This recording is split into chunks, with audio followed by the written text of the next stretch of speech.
السلام عليكم ورحمة الله وبركاته. أهلا وسهلا بكم متابعيني ومتابعين مسلسل الهيبة الرد.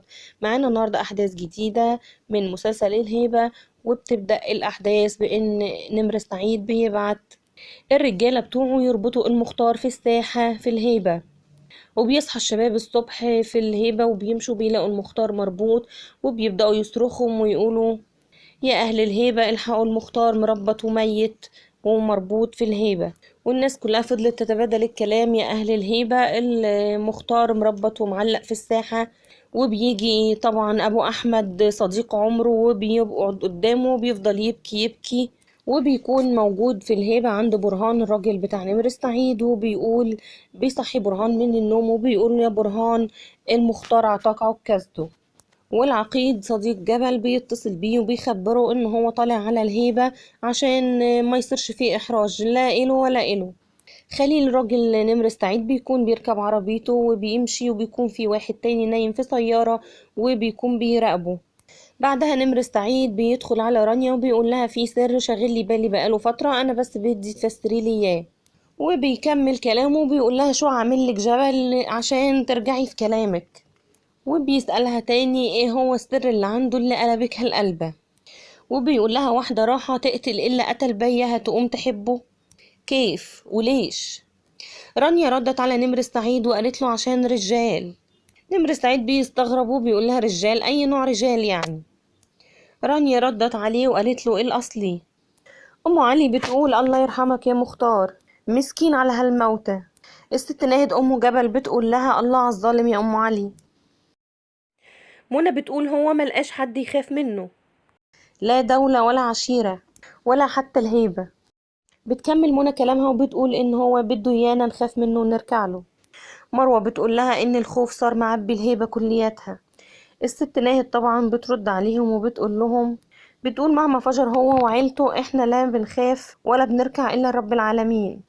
والست ناهد بتقول عليها هي ولادها واللي هو صخر وجبل وكمان شاهين، وبتقول احنا خلفنا ولادنا عشان يصطادوا النمر هو والناس اللي معاه. ام علي بتأكد على كلامها وبتقول ايه والله هياكلوا بسنانهم. ومروة كمان معاهم وخايفة جدا وبتقول انها مش مطمنة، لكن ام جبل بتأكد لهم ان ولادهم هم اللي هيجيبوا لهم حقهم. وبتكون سوسن قاعدة معاهم حاضرة الكلام وبتبكي بصوت عالي، ومروة ومنى حاولوا ان هم يهدوها واخدوها على جوه.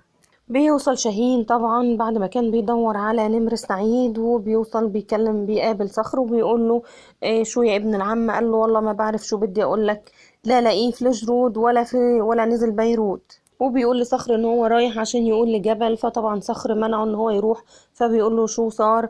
قال له صار له من الصبح هو على هذا الحال ما حدا عارف يتكلم معاه كلمة.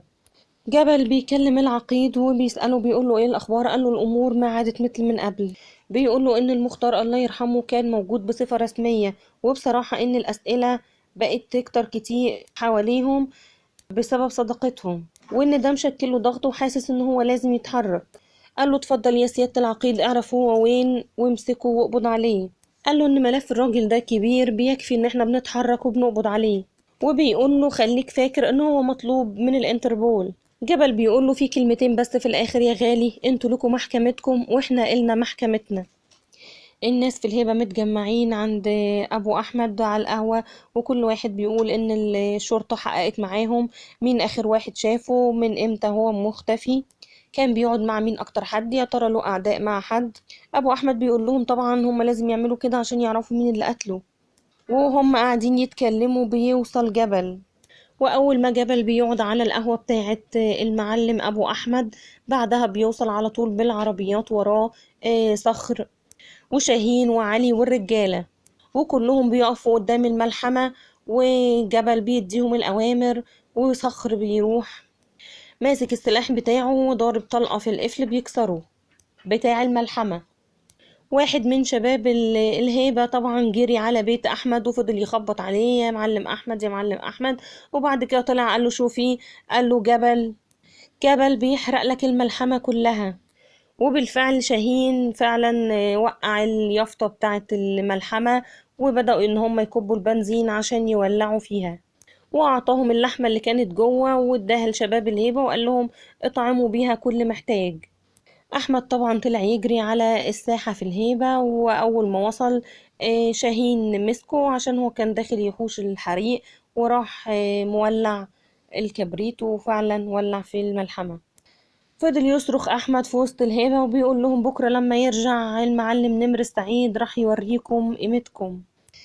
رد فعل جبل بقى اخده هو عمال بيزعق كده ومسكه من هدومه وقال له تعالى عشان افهمك، واخده قعده على القهوة.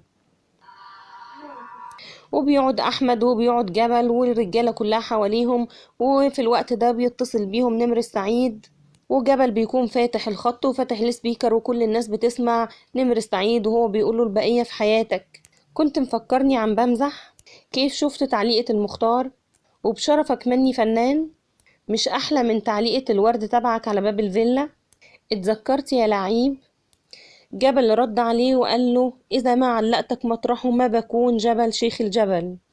وقال له اسمع كويس إن الهيبة كلها بتسمعنا هلا.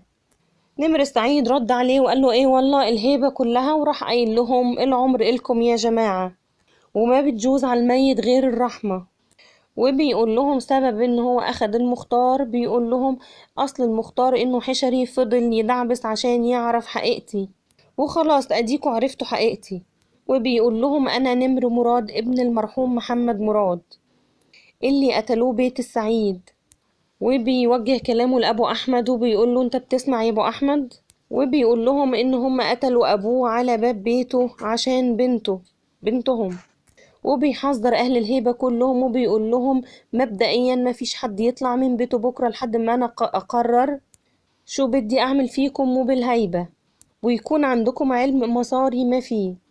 وقال لهم روحوا اشربوا من البحر وقفل الخط. وطبعا كل اللي واقفين مصدومين، وابو احمد بيقول له شو اللي احنا سمعناه ده يا جبل؟ جبل بيقول لهم ان تعليقة حبيبهم اللي هو المختار دي تعتبر رسالة دم من نمر، بس احنا هنعرف نرد عليه كويس، ويا تاريخ سجل راح اخد حقك يا مختار. خليل بيكون عند سوريا، وسوريا بتقوله انتوا مش بتاخدوا فلوسكوا غير دولار، حتى اللبناني ما بقاش يمشي حاله معاكوا. قالت له انت حقك محفوظ، والمعلم زيدان ما بينسالك هالخدمة. وبتقوله انت بتوثق في رجالتك؟ قال لها اه طبعا تربيتي. قالت له انها نطرة تليفونه ويكون بخبر حلو. جبل بيقول كنت مفكر هالعين ما راح تحزن، لكن دايما بتذكره ان الاسى عمره ما بينتسى. وبيحلف بغلاوة اللي راحوا وحياة القهر اللي بقلبه انت اللي راح تجلع قلوب اللي راحوها. وبيكون الست ناهد واقفة بتسمعه، بتقعد جنبه وبتطبطب عليه وبتقوله افتح عيونك منيح فرجني اياهم. بتبص في عيونه وبتقوله يا الله شو محلاك، وبتحلفه ان هو ما يحملش نفسه اكتر من طاقته، ومش كل شيء بيطلع بإيدنا بنسويه. واذا كنت مفكر ان انت لو كنت عملت الشيء اللي هو قالك عليه كان هينجي المختار من الموت، لا تبقى غلطان. يمكن كنت اخرته لكن ما كنتش هتمنعه، لان ده شيء مكتوب والمكتوب مفيش منه هروب. برهان قاعد مع الراجل تبع نمر السعيد وبيقوله الملحمة صارت فحمة، وبيخبره وبيقوله تعرف ان هو طلع نمر مراد مش نمر السعيد؟ قال له مراد السعيد بطيخ، انا مش فرقانه معي اللي بيتجوز امي بقول له يا عمي. المهم ان هو يكسر راس جبل. قال له انا شايف ان الدنيا مكركبه والهيبه. قال له شو فزعان؟ برهان قال له لا، من شو افزع انا؟ وانا كان حلمي ان نمر يكسر له راسه لجبل. خليل بيتفق مع راجل انه ينفذ العملية وبيقول له بكرة الصبح انا هكون مخلصها. قال له بس تخلص حكيني، وبيعطيه فلوس اللي اخدها من سوريا. نمر السعيد بيروح يزور قبر ابوه وبيقوله ان هو مسيطر على الهيبة، وان هو يقدر يضرب فيها زي ما بده، وان هو يذلهم زي ما ذلوه هو وامه، من اكبر راس فيها لاصغر راس. انا وعدتك وعم بوفي. عند نمر السعيد بيكون عصام متربط ومعاه ابو طلال الشايب ومعاهم رانيا، وبيكون ابو طلال حاطط مسمار في بقه وبيوريه لعصام كده وبيخبيه جوه بقه. نمر سعيد بعد ما خلص زيارة القبر بتاع أبوه وهو راجع في الطريق، طبعا كان خليل متفق مع السواق إن هو يقتله، ولما يخلص يرن عليه. اتأخر عليه خليل، رن عليه على السواق طبعا معرفش يرد عليه، لكن نمر سعيد حس بالخيانة وبالغدر وبدأ إن هو يأمن نفسه، وراح مطلع المسدس من جيبه وحصلت صدام ما بينهم. وفي الآخر نمر سعيد هو اللي بينتصر وبيقتل السواق وبيرميه من العربية وبيركب هو مكانه وبيمشي. وكده فشلت خطة زيدان في التخلص من نمر سعيد. خليل بعد اللي حصل طلع طبعا من عنده جري وقال لهم أنا مضطر أنزل على بيروت، ديروا بالكم في غيابي. في الوقت دوت نمر سعيد اتصل بالرجالة وقال لهم ما تخلوا خليل يتحرك على ما باجي. وكلهم طلعوا السلاح بتاعهم على خليل وضربوا في الهوا وقالوا له خليل ما تتحرك. ووقف خليل طبعا لأنه كان متفق مع سوريا وزيدان إنه هو يتخلص من نمر سعيد. نمر سعيد أول ما وصل المكان بيته الجديد اللي هو قاعد فيه، طبعا لقى الرجالة كلهم ماسكين خليل وهم قاعدينه في الأرض، وهو من غير تفاهم راح ضربه بالنار قتله. المعلم سمير بيروح القهوة عند المعلم أبو أحمد طبعا وبيلم أهل الهيبة كلهم وبيقولوا إحنا ما بدنا الفلوس دي، مش مشكلتنا. مشكلتنا دلوقتي في إن أحمد دلوقتي كان شغال عند نمر سعيد وهو كان رجله، أنا عايز أعرف هو فين دلوقتي. والمعلم أبو أحمد بيدافع طبعا عن ابنه وبيقول له هو مش ذنبه، هو كان موظف عنده وانتوا كنتوا موجودين وشفتوا اللي صار. المعلم سمير بيطلع فيه وبيقول له ما تاكل معلي حلاوة، انا صفيت شغلي وعطيتهم كل الفلوس وانت لسه قاعد على مكتبك ومحافظ على شغلك، واذا كنت مفكر ان القصة هتعدي على خير هتكون غلطان انت وابنك. قال له ابني فيه اللي مكفيه، مش قادر يحط وشه في وش العالم، اتركه بهمه. المعلم سمير قال له احنا مش فاتحين استثمار عشان ابنك يتعلم فينا. رانيا بتقول لنمر سعيد واخرتها معاك، اترك هالناس بقى. قال لها شو مشكلتك، شو بدك؟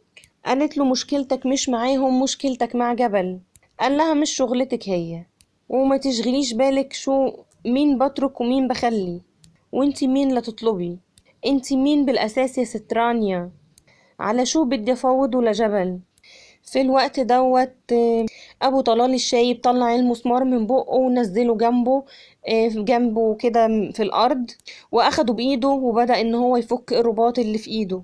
وبكده تكون خلصت حلقة النهاردة. لو عجبكم الفيديو ما تنسوش تضغطوا لايك وتعملوا اشتراك للقناة وتفعيل الجرس للكل عشان توصلكوا الحلقات الجديدة اول ما بتنزل، واستنونا بكرة في نفس الميعاد. سلام عليكم.